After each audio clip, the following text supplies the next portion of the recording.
I'm Alex Scott. I play for Arsenal and England Ladies, and I'm here today just talking about my recent trip that I took to Brazil, and how important it was for me to go over there with the Street Child World Cup and the charity that they are. There's so many memories that I could talk about, but I think the main thing was interacting with the street children. In a way, it reminded me of, when I started playing. I started playing in a football cage in East London, and that was exactly me joining in their football cage. Some of the stories that I heard was just so humbling, and it wasn't that they wanted me to feel sorry for them at all. It was them telling me their journey that they've taken to where they are now and how they're trying to aspire and change other people's lives in the community and help others so they don't experience the same things that they went through.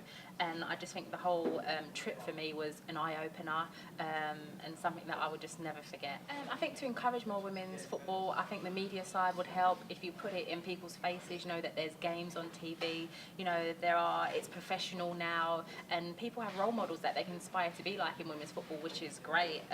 I think the barriers are being broken down all the time. From when I first started to where we are now, the game has changed dramatically. People's perceptions of the games have changed, where before it used to be a joke, but now people understand that we are, professional. We play in major tournaments. We train every day, just like what the men do. So people's perceptions of, the sport as a whole have changed. But there's still, massive strides that we can take forward to push the game. And I think, the current crop of players are doing everything that they can, to be positive role models, going back into communities and trying to help the next generation coming through. When my mum used to go and tell people that, Alex plays football, they used to laugh at her and be like, oh, hopefully she'll grow out of it. But for me, it was never about growing out of it. It's something I had a strong passion for and I absolutely loved. So why should I give it up just because I'm a female? I loved it just as much as my brother loved playing football. But like I said, things like that have now changed. There's career paths and pathways for women players coming through now. They can stay involved in football and actually make a career of it.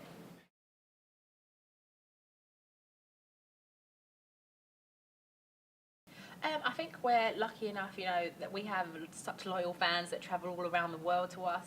We've had fans that have followed us to China, Kazakhstan when we played football. So I think we have to be thankful that we've had that loyal fans that have stayed through us, through the bad times and the good times. But no, I think for us it's about getting into communities and trying to get more fans that can come to games as well, because we do need their support to drive the sport forward as well.